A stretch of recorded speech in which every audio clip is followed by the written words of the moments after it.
Hey y'all, welcome back to the ranch. I'm Jared Paul, and today it's all about defoliation. I'm going to be defoliating three of my bonsai trees. The first, a Delonix Regia or flame tree. The second, an Italian fig. And the third, a black locust. Now there's three different reasons for me doing this defoliation today, so I'll talk about what defoliating is versus pruning, and the benefits to defoliating versus pruning, and the times of year to do so. So that and a quick update of my 500 tree spruce tree farm, as well as my veggie and garden beds that I had acquired recycled white acrylic fence, and I was going to be digging the fence holes and fence post holes and getting that all set up, which I have accomplished. So I'll give you the quick update on that. So plenty to come on today's episode of Jarhead Bonsai.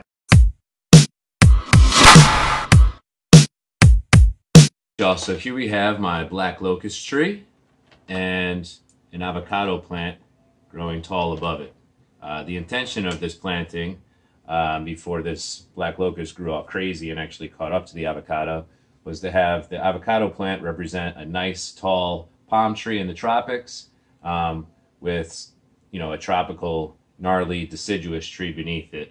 The black locust, it grows up north and it's cold hardy, but it definitely has attributes close to the Delonix Regia or the blue jacaranda or like a Brazilian rain tree. I guess it would be the cold hardy version of those. It gets a really gnarly, swirly trunk, and it has these delicate, small leaves. So this one is one of the few black locusts that I actually grow inside year-round. So indoor black locusts, I find, have much more issues with insects. And this one, luckily I caught it very quickly. It had a slight infestation of spider mites, and I nipped it in the bud before it had the chance to kill my tree. Although the spray itself of a little bit of rosemary oil, a little bit of natural dish soap, and then probably 40 times that in water, so really heavily diluted, it discolored my leaves, and they're falling off and turning yellow and looking pretty nasty. So it's not really the time of year where I would want to do a pruning, but I do want it to kick off some new growth and get some of its bright green leaves so it's an attractive planting again. So what I'm going to do today is just defoliate, get all of these damaged leaves out of the way, and get it back to where it will kick off some new growth. So pruning and defoliating. Defoliating, you would do it for reasons like this. If you had some insects, you treated it and the tree's looking nasty.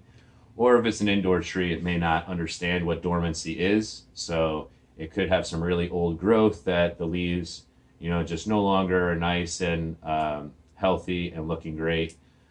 So you go ahead and drop the leaves for it.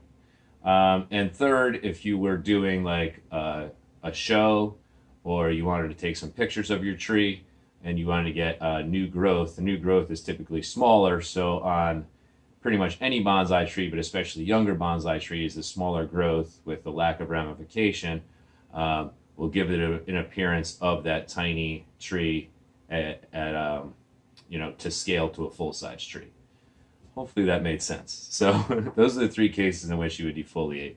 I've seen Nigel Saunders on the Bonsai Zone defoliate his trees before entering them into shows, and it really is a really great technique to make it look its absolute best. So here we go.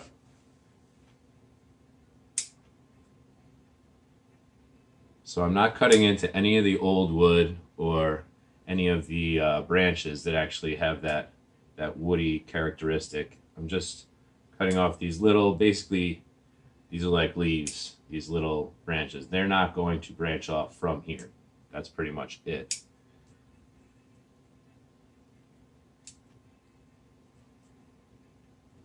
Now, if I was to be doing a pruning on this, typically you want to do your prunings with your trees that are outdoors or indoors. You want to do that in late fall or very early spring before they start to bud out. And also you can get away with it, with fast growing trees late in the summer. So anytime between those two, that's when you really want to do your pruning. So this defoliation, along with the other two defoliations I'm doing, they're indoor trees, and it's that time of year for them.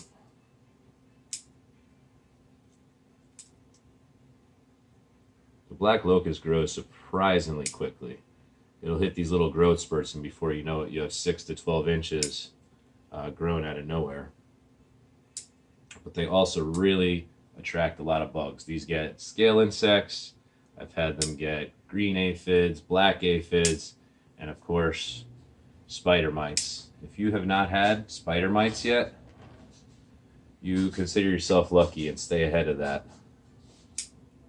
There's one product that I use that it said to reapplicate every 8 weeks, but I ran out of it, so it's probably my fault that with the recent attack. And those are the pesticide granules. You actually lay it down in the soil and water it in, and teaming that with the spray has really been doing a good job. I've lost a bunch of trees in the past to spider mites, and I didn't catch it in time because I really didn't know about them or know what I was looking for.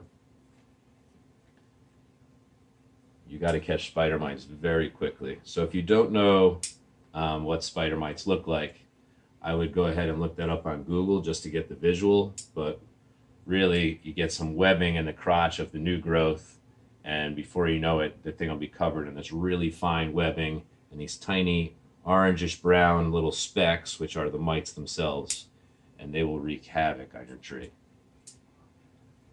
So I'm hoping to get some good growth and action this winter. So if I was to prune it, it would take all the life out of these branches here. But since I didn't prune it, I should get some growth on there. And as you know, the more growth, the more leaves, the larger you let your bonsai grow, the faster the trunk will actually thicken up. So that's what I'm looking for this season, is to get this thing to leaf out again, get some energy to that trunk, and thicken out for its next pruning in late winter, early spring. Now I'm going to leave the avocado plant because it's really just started to branch, and it's remaining about the height that I would typically want it at. So this one, I won't touch at all. I won't defoliate that because as fast growing as the black locust is, the avocado plant is equally temperamental. I've lost many an avocado plant on its second, third, even fifth pruning in its life cycle, and they'll just die off. So this one's looking healthy, and I'm going to leave it. So let me get you a little zoom in here.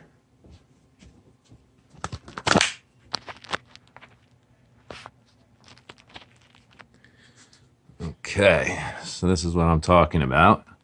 That's all from clip and grow, and directionally facing it towards or away from the sun to get a gnarly little trunk. I grew this bad boy from seed 2 years ago, I believe. So you say we have some decent branching, and when I actually do prune it, I'll probably take every one of them back to, their first set of leaves and get it really back into like this size. But for now, we'll leave these nice and long and see if we can't get a lot of growth kicking off again. Nice woody trunk. This thing has a bright future. Ooh, I hope that lower branch develops there. That would be cool. You see there's some dead wood from previous prunings that I'll get in early spring as well. Boom, boom, and boom. So right now it looks its worst, but setting it up to make it look its best. All right, let's make our way to the other room. I have the Delonix Regia that was from a cutting from my original Delonix Regia that I'm going to defoliate, and the Italian fig. Stand by. All right, so hopefully the lighting is good for this shot.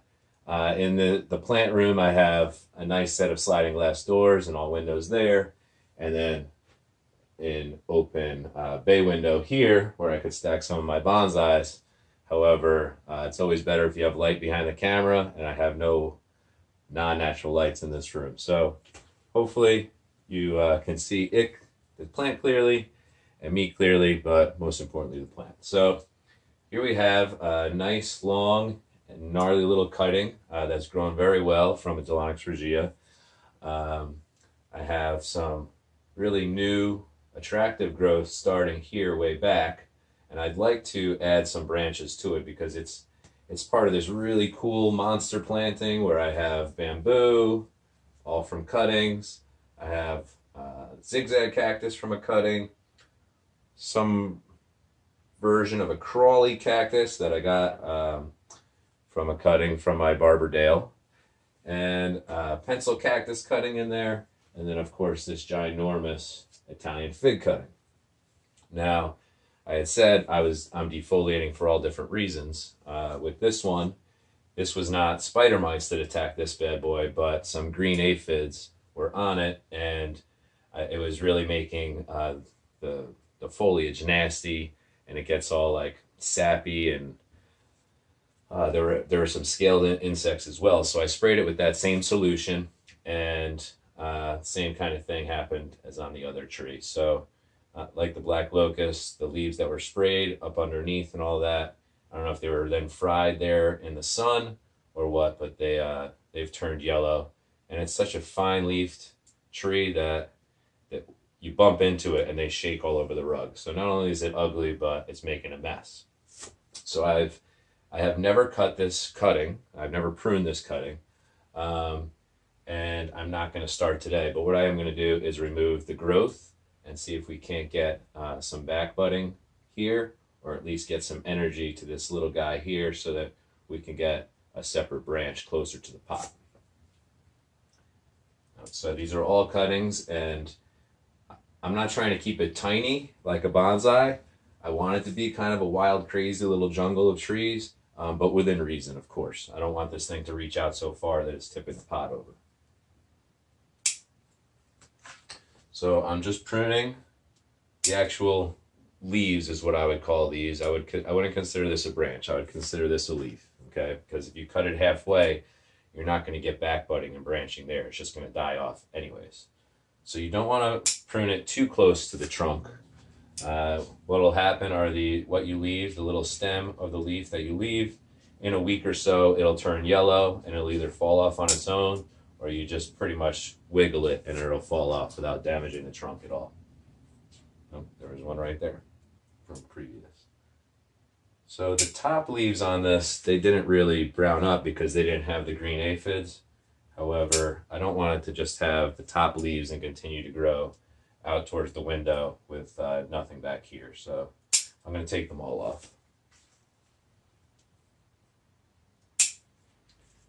If we had longer days right now, I would totally nip the tip on this one as well. But I'm not going to do any damage to the actual tree because I'm already taking a lot of energy out of it by taking its leaves away. So hopefully the energy that has saved up already, it'll kick out some new foliage. Boom. Okay, so that one's all set. Now I have behind me this Italian fig, and I let this thing just grow. I wanted to see how large the leaves would grow. So this came off of a weeping Italian fig that I have as a bonsai, and it was a really cool cutting. It really got a lot of energy this year. It probably grew about a foot in length out on this branch. Now I have a smaller branch this way with two smaller leaves, and I would really like to get it to even out a bit. So I'm thinking by taking the leaves off of this branch, it'll take the energy from this branch and kick it towards these leaves and this one, so that I have a nice low split trunk. And I'm not taking the length out of it, but I am going to take the energy away from this branch. So same concept as the Delonix Regia. Now the fig is really cool. I've never had a fig, knock on wood, I've never had a fig that has gotten attacked by insects at all. So I'm not defoliating this for insects or the treatment discoloring the leaves or anything like that. It's just an end of season strategic move to try to get some energy over to here. So those are the three reasons you would defoliate, or that I'm defoliating today. see right at the tip here, and at the tip here there are active buds. So that's probably where the first leafing will come out on both of these, and then hopefully further back on this branch, and then this will thicken, and these leaves will grow, and we'll get some branching there as well. So let me bring you in for the close-up. Okay, so the fig, you see right at the tip there. Boom, zoom, clarify. You can do it, buddy. Okay, there we go. So you see that's a nice active bud. And I even have, you know, one in the crotch starting right here already. So I feel good about that one. And then this is the inferior branch that I want to thicken and lengthen. So you see it splits right down here at the trunk. These little pieces of dead wood from previous prunings, I'll knock those off with its late winter, early spring pruning. Here's that young tender growth coming out on the Delonix Regia. Boom. Royal Poinsettia, Delonix Regia from the Planter's Choice Starter Kit, Bonsai Starter Kit. And there you go. Don't you hate it when this happens, when it doesn't clarify where you want it to? Okay, well, there's an active bud there, and then at the crotch of all these branches is where I expect more growth to come. So yeah, let's get outside to the ranch. You could see what I've been working on out there, and I will talk you through it. Carl is loud and in charge in there. Our young rooster who just learned how to cock-a-doodle-doo so he doesn't shut up. So I did the fencing up here for the dogs, showed that in a previous video. And I'm going to get this area kind of squared away, but I have compost over here from grass clippings. I have topsoil with manure mixed in there, a nice pile on standby. These are some trees that I got from a landscape job that I did. She wanted them removed, and I think maybe only 2 or 3 of them survived, but it was either, you know, just throw them all away or see if I could get them to survive. And then I have my nice pile of bark mulch. I have an equal sized one up in front of the ranch that I use around the trees up there and for different projects. But this one is going to go around the base on the inside and the outside once we chicken wire this fence to keep out the bunnies. So we had a real issue with bunnies and deer eating our veggies and fruit last year. So I'll show you what I did. This was all recycled fencing that still needs to be washed. You see it's aged, but it was free. You know, Laura's parents were replacing their fence with a privacy fence, and so we got all of this for free. So it just was not 1 penny invested other than, you know, my sweat and hard work. So I love the way it looks. It looks sharp out here in the yard. And when we have the chicken wire, which I already have tons of, you know, that we'll put along the inside, it'll be completely protected. And I don't know, I just feel like when the area looks better and more professional, I'll do a better job. And here's the gate. Utilize this from an old chicken coop. And we have the 3 separate beds. Boom, boom, and boom. I'm going to mix in a big old vacuum sealed square of spot gum peat moss into the soil to make it lighter. It was way too dense this year outside of the fact that the bunnies ate everything. I don't think much would have grown well. First year doing it out here, and it was a fail. So next year I'm hoping to get much better. And since the last video, I've been doing this, so I've had no progress on the tree farm with the weeding. However, I'll give you a little idea. Each one of these rows has 50 trees in it, and there's 10 rows going that way. So if you didn't see the previous video, here you go. These are my little white spruce trees, Picea glauca. These are some of the smaller ones. I got them for 30 cents a pop. and my plan is to grow them for at least 5 years. All right, y'all, so that's going to do it for today's episode of Jarhead Bonsai. Partially I'm out of time, and partially I'm out of storage room on my phone. So I hope you enjoyed this episode. There's plenty more to come. If you haven't subscribed and hit that notification bell, please do. I love working with y'all, getting all the comments. And anyways, let's grow together. Cheers, y'all.